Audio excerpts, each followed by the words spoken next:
अगर कोई मुझसे पूछे ना इस पूरी परीक्षा में सफलता के लिए अगर केवल एक स्किल चाहिए हो, वैसे एक चाहिए नहीं, लेकिन अगर मान ले कोई कहेगी सबसे महत्वपूर्ण स्किल कौन सी है, सबसे महत्वपूर्ण क्षमता या दक्षता कौन सी है, तो मैं एक ही शब्द बोलता हूं हमेशा कि वो है आंसर राइटिंग स्किल। AWS की फुल फॉर्म एक और भी होती है, लेकिन हमारे यहाँ इसका मतलब है आंसर राइटिंग स्किल।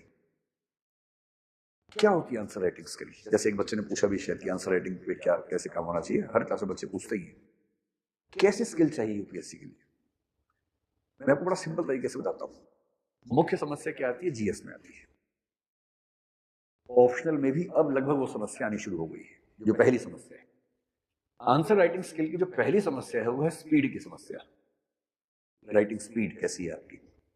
देखिए सिंपल सा गणित है, ज्यादा लंबा चौड़ा गणित है नहीं। यूपीएससी कहती है कि जीएस के पेपर में सामान्यतः है पहले 3 पेपर में आमतौर पर 20 क्वेश्चन आपको देते हैं, ठीक है।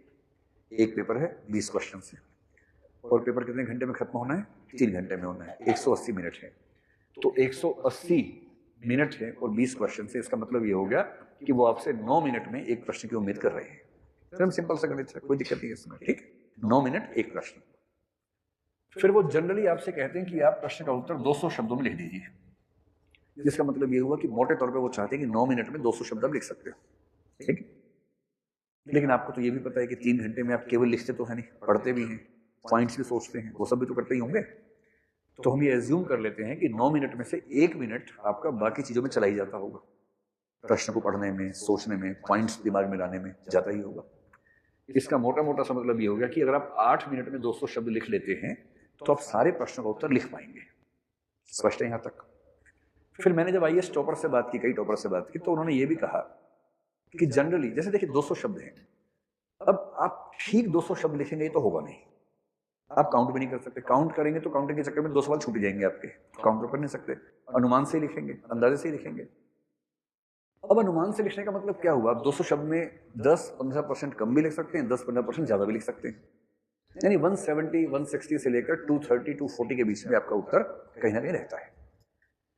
और मुझे आईएएस के टॉपर्स ने, मतलब जो हिंदी मीडियम के टॉपर्स हैं, लगभग सबसे मेरा अच्छा परिचय है ही, जब उनसे बात होती है तो वो कहते हैं कि जनरली हमने कोशिश की कि 200 शब्दों वाले प्रश्न में लगभग 220, 230, 240 शब्द लिखे। और जितनी जगह यूपीएससी ने दी है आंसर शीट में, आपको पता ना कि आंसर शीट कैसी होती है, उससे प्रश्न भी होता है, आंसर भी उसी में होता है, उसी में लिखना होता है, अलग से शीट नहीं होती है। तो जितनी जगह यूपीएससी ने दी है आंसर लिखने के लिए, हम उसमें से बिल्कुल भी जगह छोड़े नहीं और पूरा का पूरा भर गए, क्योंकि उससे एक मनोवैज्ञानिक लाभ मिलता है कि भाई इस बच्चे ने ठीक से पढ़ाई की हुई है, पूरा लिखा है। अच्छा, ज्यादा शब्द लिखे हैं, नंबर काट लें, वो इसलिए काम नहीं आता कि उतना स्पेस यूपीएससी नहीं दिया हुआ है।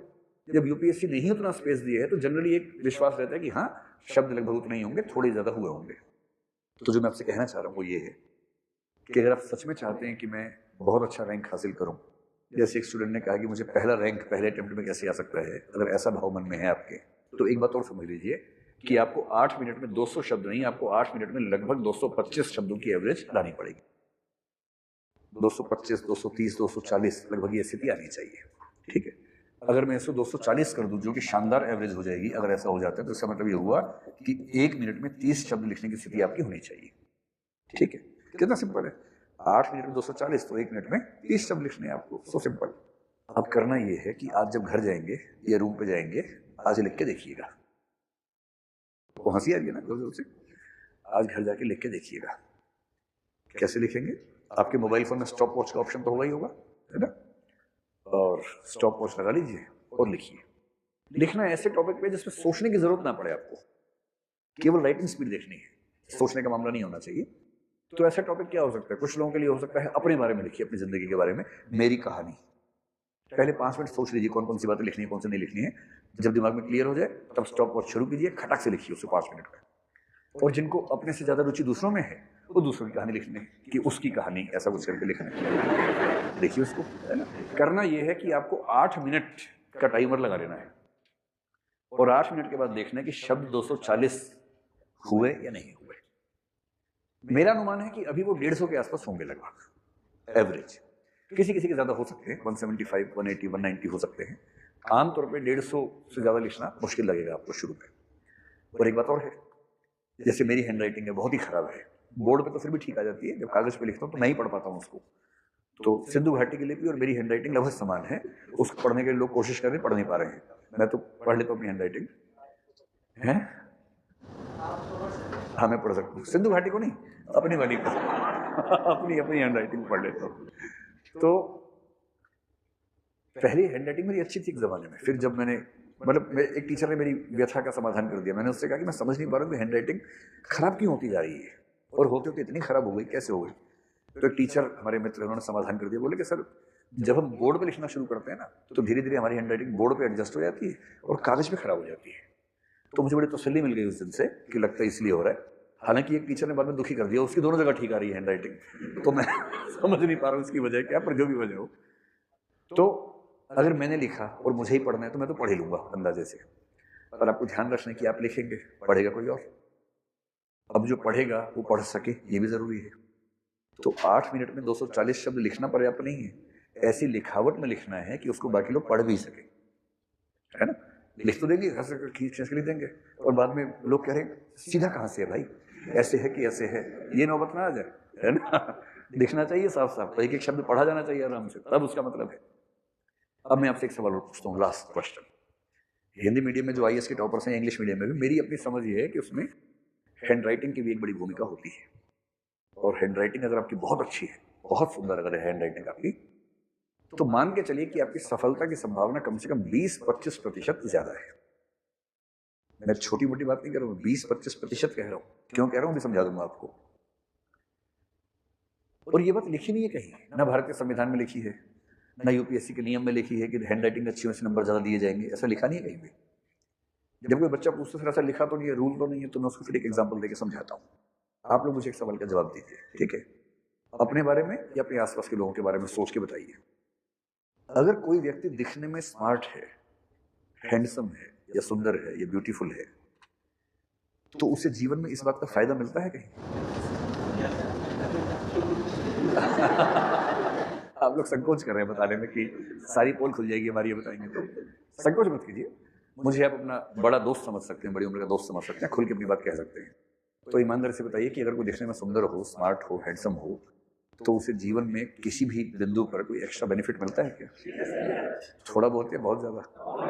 बहुत ज्यादा मिलता है। एक आध बार या बार बार मिलता है? बार बार मिलता है ना। कई लोग इस भाव से कह रहे हैं कि हाँ मिलता तो क्या करें, हम नहीं ऐसे। और कुछ का भाव ये है कि हाँ ये लोग बड़ा परेशान करते हैं। लेकिन आप सब सहमत हैं, फायदा मिलता है। क्या कोई असहमत है इस बात से? कोई कहे कि नहीं ऐसा नहीं होता, केवल व्यक्ति के गुणों का फायदा होता है, सौंदर्य का फायदा नहीं होता है। आप में से ऐसा कोई नहीं कह रहा। मतलब आदर्श बातें लिखी जाती है कहीं कहीं, होता तो झूठ ही है। आप सब जानते हैं कि सुंदरता का फायदा मिलता है, और कभी कभी आपने फायदा उठाया भी होगा। आप अपने आसपास के लोगों में सबसे स्मार्ट हैं, जिसलिए आपको फायदा मिल गया होगा। आप सिंपल सा बताइए कि मान लीजिए आप कहीं जाएं, वहां 4 लोग हैं जिनमें से किसी एक से आपको बात करनी है, चॉइस आपकी है, आप कुछ नहीं जानते। उन 4 में से एक व्यक्ति बहुत सुंदर है, बाकी एवरेज है। आप कहां जाएंगे बात करने के लिए? जाएंगे। आप लोग शर्मा रहे हैं कि हाय कैसे बोलें ये बात। हम शर्मा तो यहाँ रहे हैं, वहां तो चले जाएंगे उसके पास बात करने के लिए, जाएंगे ना। अब ये बताओ कि एग्जामिनर के पास 4 उत्तर पुस्तिकाएं हैं, एक की हैंडराइटिंग बहुत सुंदर है, एक की एवरेज है, एक की एवरेज थोड़ी कम है, और एक की ऐसी है कि उसको पढ़ना अपने आप में एक मतलब रिसर्च करने जैसा मामला है, श्रम साध्य कार्य है। तो आप ये बताएं कि वो इन सबसे बराबर खुश होगा या खुशी में अंतर रहेगा? काफी कुछ अंतर रहेगा। और अच्छी हैंड राइटिंग वाला व्यक्ति थोड़ा सा खराब उत्तर भी लिखेगा ना, तब भी नंबर ठीक ठाक मिल जाएंगे। और बहुत चौपट हैंड राइटिंग वाला कितना ही अच्छा उत्तर लिख ले, वो उत्तर पहुंचेगा ही नहीं पते तक। एग्जामिनर देख रहे क्या है तो समझ नहीं पा रहा क्या है, तो वो 1-2 लाइन किसी तरह से पढ़ेगा और फिर वो छोड़ देगा, छोड़ो। और एग्जामिनर से बहुत मन नहीं करता आपका उत्तर पढ़ने का, आपको पढ़वाना पड़ता है उत्तर। मैं क्लास में कई बार बताता हूँ, नाम तो नहीं बोल सकता हूँ, एक बहुत प्रसिद्ध व्यक्ति जो कि यूपीएससी के एग्जामिनर भी रहे, एक बार संयोग से मेरा मिलना हुआ, तो मैंने उनसे पूछा कि सर आप लोग जो चेक करते हैं यूपीएससी में, कैसे चेक करते हैं? क्योंकि मैं सुना था बहुत ज्यादा कि बड़ा खतरनाक तरीका है चेक करने का, एक्सरे मशीन से चेक किया जाता है, पता नहीं ऐसी ऐसी बातें सुनी थी हमने। तो मैंने पूछ लिया, क्योंकि वो मेरे टीचर थे, मैंने कहा सर सही से बताइए आप लोग कैसे चेक करते हैं, क्योंकि हम ना बड़ी गलत फहमियां हैं बच्चों के मन में। तो बोले किसी को बताओगे? तो नहीं मैं किसी को नहीं बताऊंगा। मतलब बताऊंगा तो भी नाम नहीं बोलूंगा आपका नाम लिए बिना बताऊंगा जिसको बताऊंगा। तो बोले देखो ऐसा है, मैं उत्तर पुस्तिका का केवल पहला प्रश्न चेक करता हूं, और ये उस जमाने की बात है जब आंसर शीट अलग से होती थी। तब बच्चे क्या करते थे कि क्रम से नहीं लिखते थे, जिस क्रम में मनु वो लिखा, भाई जो आंसर सबसे अच्छा आता है सबसे पहले वो लिखते थे, फिर नंबर 2, जैसे आपने BA में किया होगा वैसे ही। बोले मुझे पता है कि बच्चे ने सबसे अच्छा आंसर नंबर 1 पे लिखा हुआ है, वो उसका बेस्ट लेवल है। और मैं पहला आंसर ठीक से चेक करता था और मुझे उससे पता लग जाता था कि बच्चा कितने पानी में है। जैसे मानो 10 में से 6 नंबर के लायक है तो मैंने उसमें 6 नंबर दे दिए। अब मैं समझ गया कि इसका मैक्सिमम लेवल 6 है, धीरे धीरे खराबी होगा इसके बाद वाला। तो जब 6 है तो मैं क्या करता था कि 6 नंबर दिमाग में रख के 6 से लेकर 4 की रेंज में नंबर देता रहता था आगे। चेक एक ही सवाल करता था, 6 नंबर, अगले सवाल में आंख बंद करके 5.5, फिर 5, फिर 5.5, फिर 5, फिर 4.5, फिर 5, 5.5, 4.5, 4, 4.5, 5, 5.5, 5। अभी ऐसी मार्किंग है कोई सवाल भी नहीं पूछ सकता इस पे। अगर 2 दिए हो तो सवाल पूछेगा नंबर कम क्यों दिया आपने। और बोले मुझे आज तक कोई दिक्कत ही नहीं हुई, एक ही प्रश्न से काम चल जाता था मेरा। तो इससे आप समझ सकते हैं कि परीक्षा की बहुत रुचि आपका उत्तर पढ़ने में नहीं होती है, आपको पढ़ाना होता है, मजबूर करना होता है। तो चैलेंज नंबर 1 आपके लिए क्या हो गया मेंस के लिए? प्रीलिम्स का तो मैंने बता दिया था। मेंस के लिए चैलेंज नंबर 1 क्या है? 8 मिनट में 240 शब्द ऐसी हैंडराइटिंग में लिखना है कि पढ़ के मजा आ जाए, सुंदर हैंडराइटिंग में। अब कुछ बच्चे सोचने की हैंडराइटिंग सुंदर तो है नहीं, कैसे लिखेंगे? कोई बात नहीं, थोड़ा सा कोशिश कीजिए। अगर हैंडराइटिंग सुंदर नहीं है तो कम से कम थोड़ा बड़ा लिखिए, शब्दों के बीच में गैप थोड़ा सा ठीक रखिए। तो जितनी भी हैंडराइटिंग है थोड़ी सी सुंदर अपने आप उससे हो जाती है। और जिस दिन आपकी स्पीड 8 मिनट में 240 शब्दों की हो जाए इस तरह से अच्छी हैंडराइटिंग में, मैं आपको दावे से कह रहा हूं हिंदी मीडियम में हैंडराइटिंग की समस्या थोड़ी ज्यादा है क्योंकि मात्राएं होती हैं, शिरोरेखा होती है। इंग्लिश में स्पीड थोड़ी सी तेज होती है लिखने वालों की। एक ये बेनिफिट भी इंग्लिश मीडियम को मिलता है जिसका हम कुछ कर नहीं सकते शायद।